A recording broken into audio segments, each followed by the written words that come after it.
During the edit, to me, it became apparent that the limited, cool-toned colour palette had been lost a bit, where lighting elements were out of our control on the shoot. And sometimes, with the fast pacing and bright colours of the edit, it meant the desolate, empty feeling had also been lost a bit. I went back to some of the imagery that inspired us initially and refound and reminded myself of the idea of negative space and of the darkness we wanted to achieve and of the frosty, cold feeling. In this video, I will go into detail on the process of grading for 2 shots, both based in locations in which we had limited control on the lighting.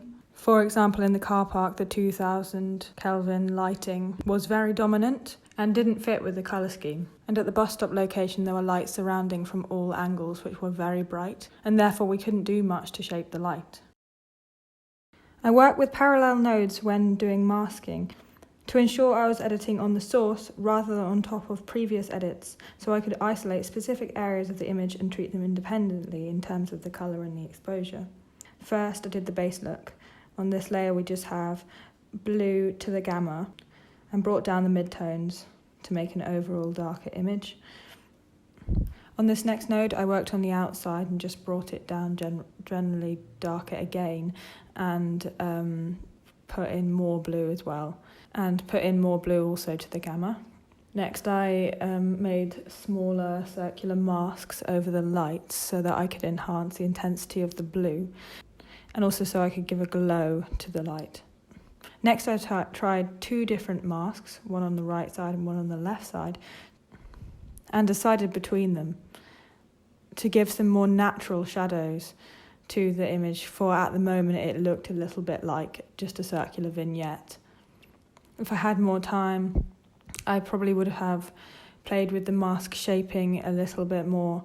I could have played with trying to deduct some more of the orange out of the original layer. I began the grade before picture lock because in some cases it helped the editor to understand the mood of the scene and to see some shots in a different way. For example, here, it was uncertain what she was gesturing at, but with the grade making the edge darker, it felt like she was gesturing at the isolated world that she didn't want to be in. In this location, we had to use an aperture of 1.8, wide open, in order to be able to expose this shot correctly. Obviously, as you can see, there was a lot of graffiti and light coming in from the edges that also we could not cut with a flag. So we wanted this to simply look like a dark tunnel with a shaft of light coming in from the top. I wanted to keep the same brightness on the floor and on the ceiling and on the subjects, but make the rest of it darker. On the base look, I didn't do very much. I was quite happy with the exposure on the subjects. I wanted to keep the same brightness, but I just added a little bit of saturation. Next, I tried with a series of parallel nodes on the right side, top, and on the bottom.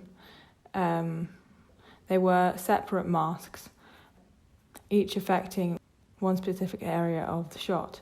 However, it quickly became apparent that this wasn't going to work because there was too many different nodes for me to track when the subjects crossed their path.